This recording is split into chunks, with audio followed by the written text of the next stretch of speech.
Hi, my name is Chuck Cooper, and you're watching the Broadway.com show.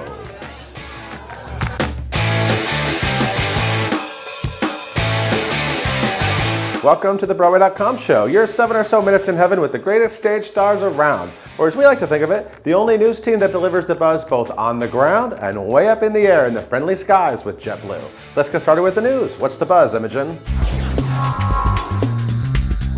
Willis will be the name on everybody's lips on Broadway over the next few months. Dancing with the Stars winner Rumer Willis will make her Great White Way debut, raking in the chips as Roxy Hart in Chicago. She is scheduled to begin performances on August the 18th and will play an 8-week limited engagement. She'll be able to pass on tips to her dad, Bruce Willis, as he will be making his Broadway debut in Misery from October the 22nd. Weaver Sixth Sense will love this family affair with the main stem. We resolve, come what may, we will not wait one more day to get tickets to She Loves Me. 13 years after winning a Tony for her turn in the Roundabout Theatre Company's production of Nine, Jane Krakowski will return to Broadway next spring in the company's revival of She Loves Me, starring Tony winner Laura Benanti and Josh Radnor. But that's not all. Tony winner Renee Auberjonois and Olivier winner Gavin Creel have also joined the cast of the hotly anticipated revival. Directed by Scott Ellis, She Loves Me, the story of two combative co-workers who don't know that they've been writing to each other as anonymous pen pals, will begin February 5th, 2016 at Studio 54. We're swooning already. The rumors have officially been confirmed. After slaying in London, the musical adaptation of American Psycho will arrive on Broadway in February 2016. Based on the novel by Bret Easton Ellis, the new tuner features music and lyrics by Tony and Grammy winner Duncan Sheik and a book by Roberto Aguirre Sacasa. Now all we need is a handsome, charming, and kind of creepy guy to play investment banker / serial killer Patrick Bateman. Your move, Benjamin Walker. Something Rotten's Heidi Blickenstaff is Broadway.com's newest blogger. The Beltress, who you probably know from Title of Show, The Little Mermaid, and The Addams Family, will debut her new vlog, Renaissance Woman, on July 23rd and keep vlogging for 8 weeks. Look for Blickenstaff to introduce us to co-stars Brian Darcy James, John Cariani, Christian Borle, Kate Reinders, and more, as she shows us what life is like backstage at the St. James Theatre. Oh, and by the way, if you ever have a chance to hang out with Blickenstaff and Reinders while they get pretend drunk, you should definitely do it. A bazillion Broadway stars are up for this year's Emmy Awards honoring the best of TV. In fact, there are literally too many to name, so here are some exciting highlights. Titus Burgess and Jane Krakowski are both up for the new Netflix comedy Unbreakable Kimmy Schmidt. American Horror Story Freak Show brought nods for stage faves Jessica Lange, Dennis O'Hare, Finn Wittrock, Sarah Paulson, Angela Bassett, and Kathy Bates. Darren Criss got a songwriting nod for the Glee song This Time. The Live at Lincoln Center staging of Sweeney Todd and NBC's Peter Pan Live both got 3 nods. Frozen songwriters Christian Anderson Lopez and Robert Lopez got 2 songwriting nods, and the 2014 Tony Awards is up in 4 categories. Congrats to everyone. Amazing Grace is the newest musical to open on Broadway, telling the true story of John Newton, the man who wrote the iconic hymn. When we hit the red carpet on opening night, we quizzed the stars to see if they could name another Amazing Grace. Check out their answers in this week's Pop Poll. Grace Jones? I don't know. I don't know that many Grace people whose name is Grace. Grace Jones. Jones. Yes, Grace Jones. Oh, Grace Jones. Hands down. I love me some Grace Jones. In fact, that's what I tell people. Amazing Grace. It's the story of Grace Jones. I play young Grace Jones. Princess Grace. Grace Kelly. That's a good one. George Burns and Gracie. He used to call her Gracie. Well, I have a blow-up doll at home who I refer to as Grace on Tuesdays. Tommy Toone's sister is named Gracie. Gracie Toone. She's very, very, very tall. Just like her brother. Grace Jones. Grace Slick. That's about it for the Gracies. Hey, I'm Brian Stokes Mitchell, and you're watching the Broadway.com show. But you knew that already, didn't you?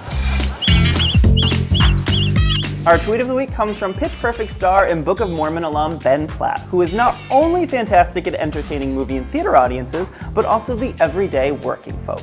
He tweeted, "When the woman at the front desk of your apartment yells, 'You better sang,' as you hum riff out the door, you know it's gonna be a good day." Ben Platt, man of the people. Well, you can see and hear Ben sang in Dear Evan Hansen at DC's Arena Stage through August 23rd, and when Pitch Perfect 2 hits DVD shelves on September 22nd. You can follow him now at Ben S. Platt. Thumbs up to Darren Criss. There's no tearing him down. After only departing Hedwig and the Angry Inch over the weekend, filming has already started on the two-time Broadway.com Audience Choice Award winner's new movie. Criss will play a fashion executive who gets kidnapped by inept mafia members in SMITTEN, a romantic comedy from Oscar winner Barry Morrow. All this and an Emmy nod for his original song on Glee? We're never going to stop wigging out over you, are we, Darren? Wait, what? The critically acclaimed, emotionally devastating revival of Miss Saigon is ending its run in the West End in February 2016, after a run of just 22 months.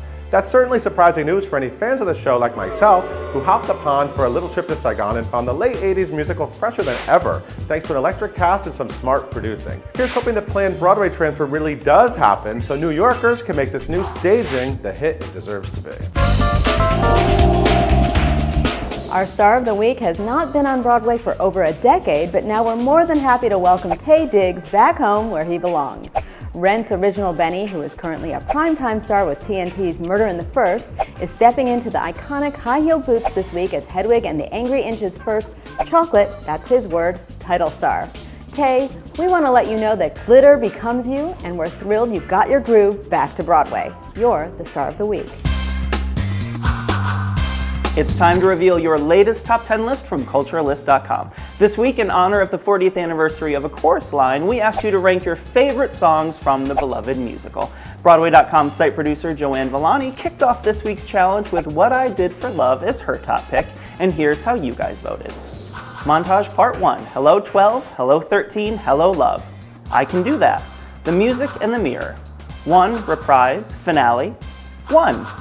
Dance, 10. Looks, 3. Nothing. Opening, I Hope I Get It.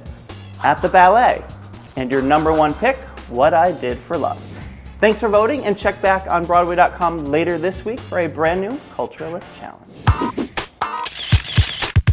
This week's Hot Shot is direct from the dusty closet in Idina Menzel's childhood bedroom. The Tony winner tweeted this amazing blast from the past photo from her days as Long Island's #1 wedding singer, and we can't get enough of the blue eyeliner, pink eyeshadow, and feathered bangs. With a new pop album and possible new Broadway musical in the works with songwriter and record producer Walter Afanasieff, we think it's safe to say she's also Long Island's most successful former wedding singer. In last week's SmackDown, we heartlessly pitted Creatures of the Land against Creatures of the Sea when we asked you what would make a more ridiculously fun musical, Sharknado or Snakes on a Plane. The results are in, and 67% of you want the Sharks to rock it on Broadway. This week, we're heartlessly pitting two relatives against each other. We want to know which member of the Willis family you're more excited to see on the Great White Way this fall. Dancing with the Stars winner Rumer, who will take Chicago by storm beginning on August 18th, or her dad Bruce, who will be at the mercy of a crazed fan in misery beginning on October 22nd. Tweet your vote to @BroadwayCom with the hashtag BWaySmackDown and tune in next week to find out the winner. Thank you for tuning in to another week of the Broadway.com show. We'll leave you with a fun video shot by Broadway.com on the streets of New York of Tony winner Christian Borle singing Hard to Be the Bard from Something Rotten. See you next time. It's hard, it's hard, it's hard, it's hard, it's really, really hard. So very, very hard. I make it look easy, but honey, believe me, it's hard. It's hard, it's hard, it's hard. It's so incredibly hard. So inconceivably, unbelievably hard. It's hard to be the bard.